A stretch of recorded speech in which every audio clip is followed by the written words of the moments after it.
Ini kematiannya bagaimana? Wajar atau enggak? Namun ke tangan mereka, dokter bilang sebentar bilang, wah ini mungkin jantung. Tapi yang jadi persoalan, kenapa dia mengeluarkan busa? Kasus Febri ini tadi, ini perang antar geng nih, gitu loh. Geng coklat sama coklat muda. Yang penting sih, kalau buat polisi, yang penting jam pisau sudah diamputasi. Kasus ini memang ujung-ujungnya juga nggak akan mengungkap banyak hal.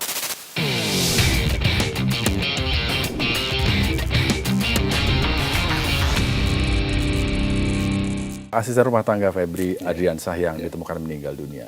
Kalau menurut informasi yang Bapak kumpulkan gitu, ini kematiannya bagaimana? Wajar atau enggak? Sutrimo itu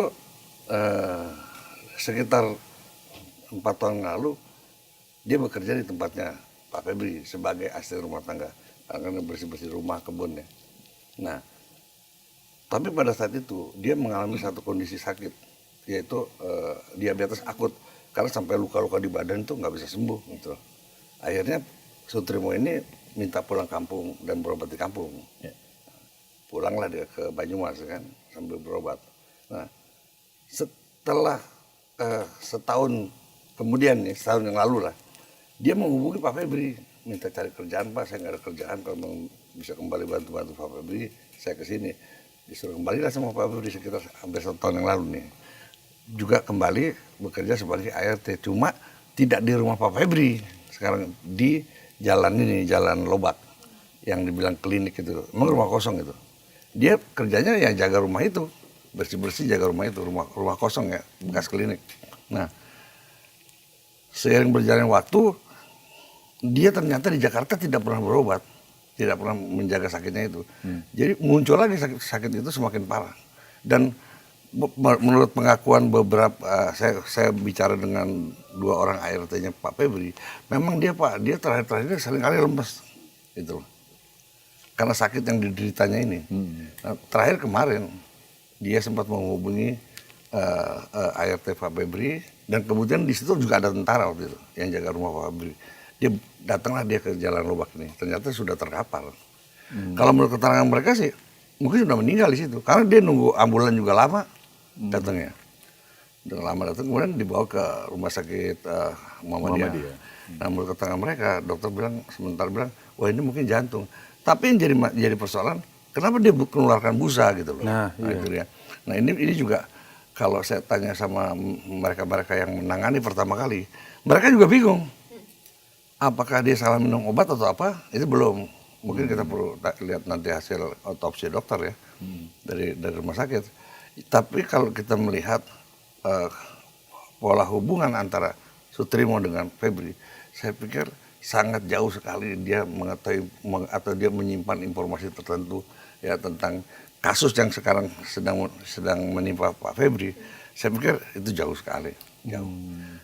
Artinya gini, ya ini mungkin karena kebetulan aja. Saya juga bukan, artinya gini, dalam konteks ini ya, dalam konteks kasus Pak Febri, saya mungkin keras banget saya kritik Pak Febri. Tapi untuk kasus ini, saya melihat, jadi gini, analisa saya gitu, bahwa saya kaitkan dari satu keterangan-keterangan lain dalam waktu beberapa hari ini.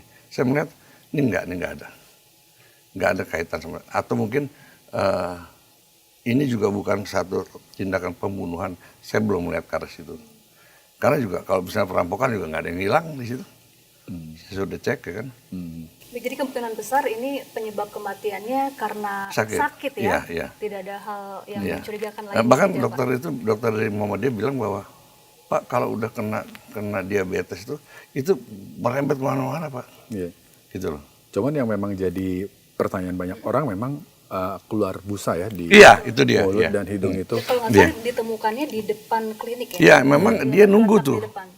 Dia nunggu karena gini, bukan di depan klinik, ya itulah tempat yang dia jaga gitu loh. Klinik yang udah kosong, itulah tempat yang dia jaga. Ya, memang dia tinggal di situ gitu loh. Memang dia nunggu mungkin karena udah nggak tahan mungkin dia jatuh situ ya. Karena memang pada saat orang-orang yang ditelepon dia datang ke situ, dia udah tergeletak, bahkan sempat dibawa kan, udah ditaruh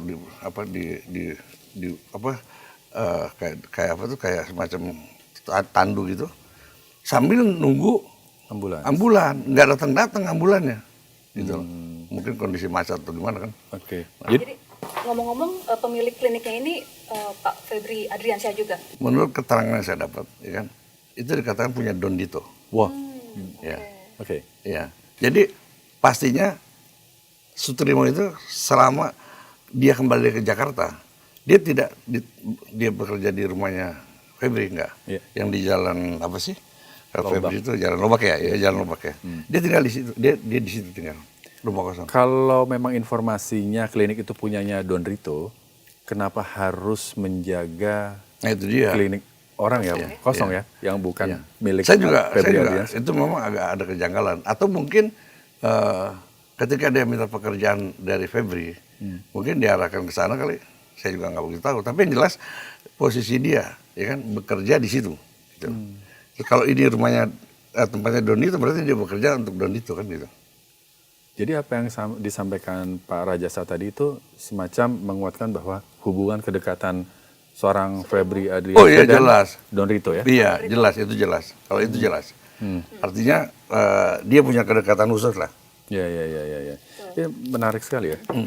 Nah kemudian Pak Rajasa, kalau kita flashback sedikit dari kasus Febri Adriansyah ini, Bapak punya informasi bawah tanah apa nih Pak, kira-kira nih, yang belum diketahui informasinya ke publik? Iya, kalau saya melihat gini, dari mulai penggeledahan, penggerebekan kafenya Pak Febri, ya kan, saya lebih melihat bahwa ini bukan dalam rangka kasus pengungkapan korupsi yang dilakukan oleh polisi. Kenapa saya katakan begitu? Karena tiba-tiba polisi mengalihkan, ya kan, kasus ini ke kejaksaan. Kalau memang ini mau mengungkap kasus korupsi, tentunya kan prestasi buat polisi. Iya. Tapi kemudian tiba-tiba diserahkan ke kejaksaan. Makanya saya melihat bahwa kasus Febri ini tadi ini perang antar geng nih, gitu loh. Geng coklat sama coklat muda, ya kan? Artinya gini, mereka saling coba mendahului ya. Karena apa? Karena kemarin pada saat Febri masih Jampisus itu ada 2 kasus yang kedua-duanya itu diduga ada keterlibatan pihak polisi. Apa itu Pak? Kasus penangkapan asing itu bandar bukan bandar sih, otak dari tambang ilegal emas di Kalimantan Barat. Bahkan di situ diduga ada keterlibatan Kapolda Kalbar dan ada dugaan juga keterlibatan anak Kapolri di situ. Nah satu lagi kasus Samintan yang sebelumnya ditahan di KPK tapi lepas, tidak dijerat hukum, ditangkap sama kejaksaan, dibawa. Di situ ada juga keterlibatan Karyoto. Karena waktu pernyataan pada saat Samintan ditangkap, itu ada pernyataan dari penerangan Kejaksaan Agung bahwa mengatakan bahwa ini ada keterlibatan pejabat negara. Saya cek langsung, saya tanya, siapa pejabat negara? Dibilang Karyoto. Nah, ini manuver Jampisus ini membuat pihak kepolisian gerah. Ya. Maka dia ambil langkah-langkah seperti. Jadi saya lihat ini bukan dalam kasus korupsi. Yang penting sih kalau buat polisi, yang penting Jampisus sudah diamputasi.